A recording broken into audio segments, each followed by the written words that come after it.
Hey guys, I'm FatBuddyCat, and this is how to build a Gx160R. Just a coil and a carb. How hard can this be? We already borrowed a coil that was modified off of a Tillotson 212R. I think it's just a GX200 clone coil, but you never know. I replaced the stock wire with an XL high temp super stock Radio Supreme. I mean, you're reading it for yourself. It's bright yellow. It's a better quality wire. Combine that with this 1970s hot rod non-resistor spark plug boot. Yeah, buddy.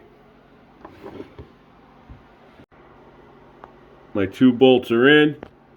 They're snug, but nothing's tight. I'm going to set my gap with two business cards. Tighten one bolt. Go back and tighten the other one a little bit. Juggle between the two.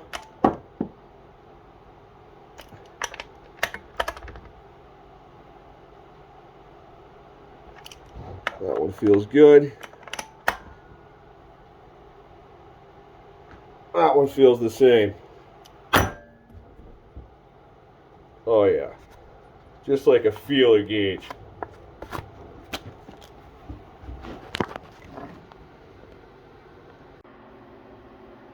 The EC short billet manifold has its own bolts holding it onto the head.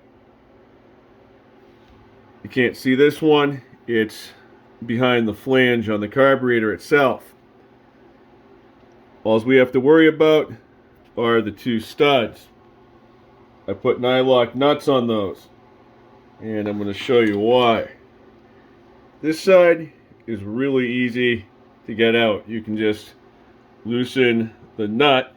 It stays connected to the stud, and it'll back the whole stud right out. It'll look like a bolt almost. Over here you have the barrel on this choke to contend with. It's a really nice choke. It works really well. This is just the downside. I'm going to show you how to deal with that. We'll take that easy side off first. 10 millimeter, right on the nylock nut. Loosen it up.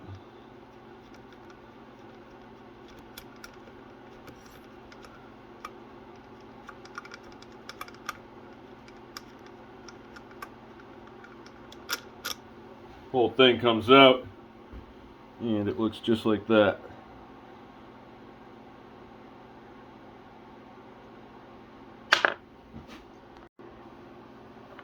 We're going to use 2 wrenches on this side. We're going to start with a 10 millimeter just to loosen the nut. Okay? Give it a couple twists. I'm holding the carburetor up with my other hand. I'm now going to use this 3 millimeter Allen's. It is very long. Well, I mean, it's not terribly long. It's about a 5-inch wrench or so, but it makes it past the entire length of the carburetor, which puts me way out here, so it's easier to work the wrench. I'm holding the carburetor up and backing it out. Coming back with the carburetor so that it's snug to the nut. You see the gap opening up in the manifold instead. That keeps that nut from binding up against that choke. Ta-da! I'd drop a size on you for this wrench too, but the one on the bottom is a 3. The one above it, it's completely worn off, so it's another blue one. It's metric. This is machined really well. Probably stuck to the gasket. They're nice and long. No skimping here.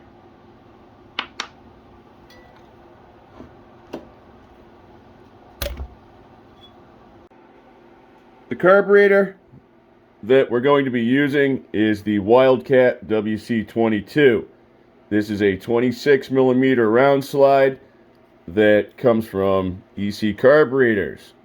They go through these one by one, making a few improvements to make the tuning more accurate for the Gx200 clone size engines, whether it be a Gx160, a Gx200, 212, 223.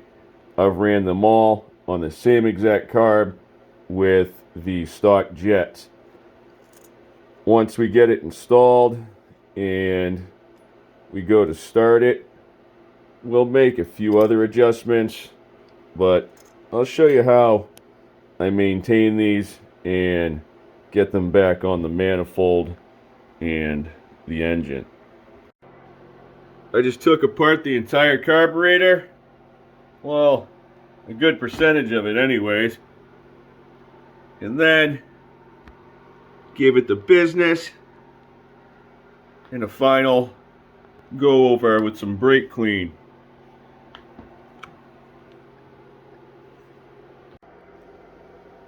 All of my jets and valvey things are clean, dried, ready to install. First up is this one here, and I believe you call it a needle guide. It goes above the needle jet. That side with the big end, we'll call it, is going down in this hole. It'll pop up on the inside, and that is where the needle passes through. So here we go, right down the hatch. Give it a wiggle.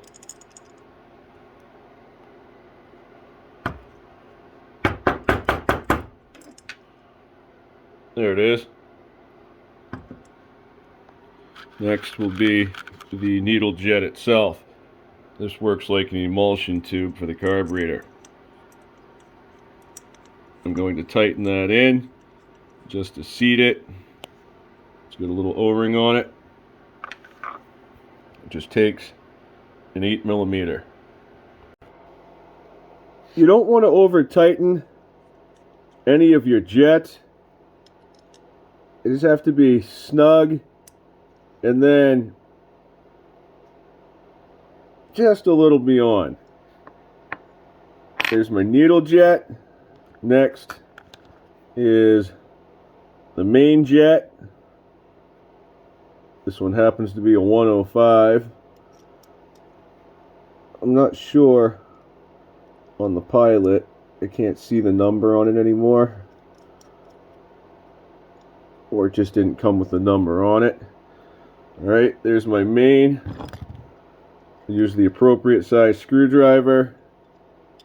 And same thing. I go snug. And then just a little bit extra. There's this hole right here. That is for that pilot, the idle jet.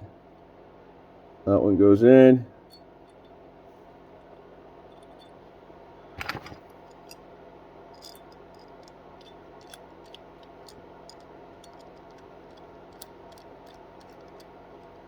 Make sure the threads are straight.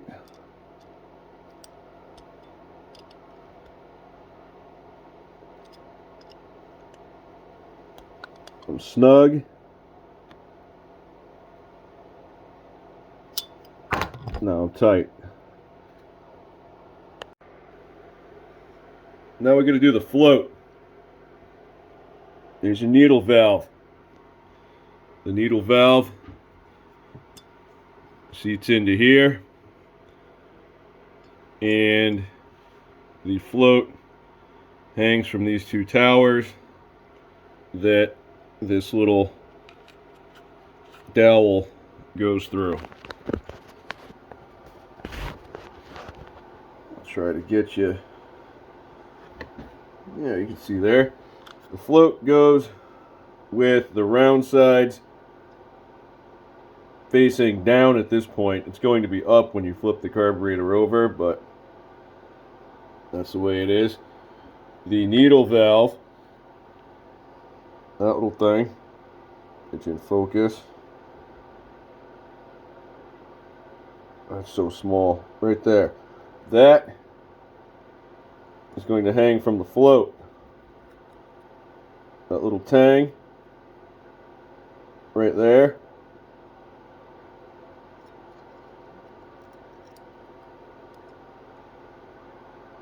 Just like that.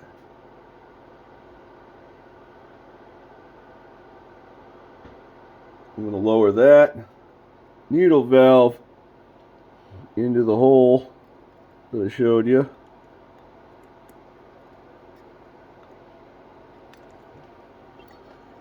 I'll hold the float with one hand,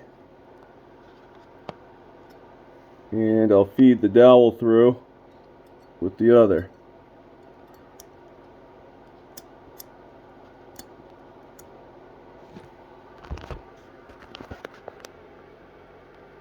Awesome. I cleaned and inspected the bowl gasket for any damages. I made sure it was soft and still easy to bend. It can only go on in one direction, so it's kind of hard to mess this up. I'll place it over the groove. It's more like a channel. And then I'll gently press it in. Once it's in there, you can tip it over without it falling out of place.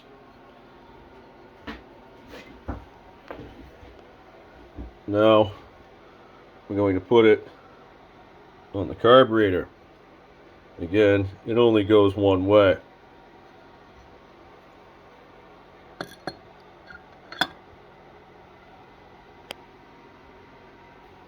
Four screws, and we're out of there. Top side of the carburetor, I just inspected the cap. The gasket on the inside is okay. I am going to have to address the nipple, I guess you call it, that the cable passes through. I'll probably borrow one off of another carburetor. Over in Slideville, I have the needle out. It's all cleaned up. And I'm going to move it up to the center position. This is coming out of a Wildcat 223 going into a Gx160. They both have flat pistons, 14cc heads. The Wildcat had a bigger feed, so to richen the off idle up, I brought that clip to the lower position. We might not need as much juice to get the 160 going, so we'll just start from the center. I get the slide spring and everything. Line up the threads, tighten the cap on, and we're ready to install it on the GX160. Here's another cool trick from Grey Goat himself. I cleaned up the short billet manifold. I'll stick my bolts in the holes. Flip it over. And I'll start with one of these fiber gaskets. I get these from the gasket kits that are set up for stock carburetors. Okay, and then I'm going to add a paper gasket. Not only does this make for an amazing seal, but the paper gasket does not stick to the intake port the same way that those fiber ones do. That makes for a nice clean removal if you ever have to maintain something in the future. I'm pretty much bending my wrench, so I'm probably tight enough. Now that the manifold is tight and those gaskets are squished in place, I can see how much overhang we have into the port. This side of the intake port on the engine itself, you can see there was some Dremel work. It was port matched for a different manifold, I believe, but it's not a completely rough edge. It goes at a little bit of an angle, so there's a little bump there, but I think I can smooth out the rest of that with a razor blade. The bright light really makes that green stick out, but to the trained eye, knowing that this is a really short manifold, you know we'll be alright. That little bit of rust that you see on the back side of the intake valve there, that'll be alright too. Don't worry about that at all. I'm gonna clean this thing up just a little bit more. I see some dust down in there. So far I just hit it with the rag. That shop vac will suck that right out. The rubber O-ring that's on the flange of the carburetor is plenty for a seal with these. We'll just line it up. Carburetor in one hand, wrench in the other, and I'll start threading that stud into the manifold.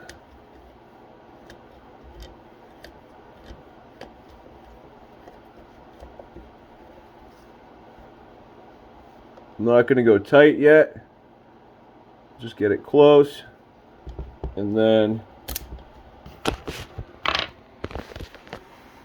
we'll do this side.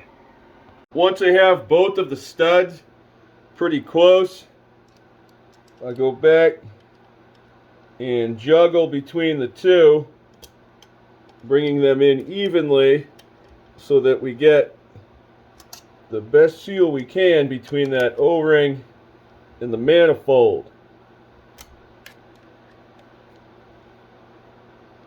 Alright, I'm just past snug. Now I'll grab my 10mm wrench and tighten both of the nylock nuts. This carburetor isn't going anywhere anytime soon. Neither is the rest of this engine if we don't get it properly vented. Have a good night, guys. Thanks for watching, and I'll catch you on the next one. I want you to stay. I want you to stay. yeah.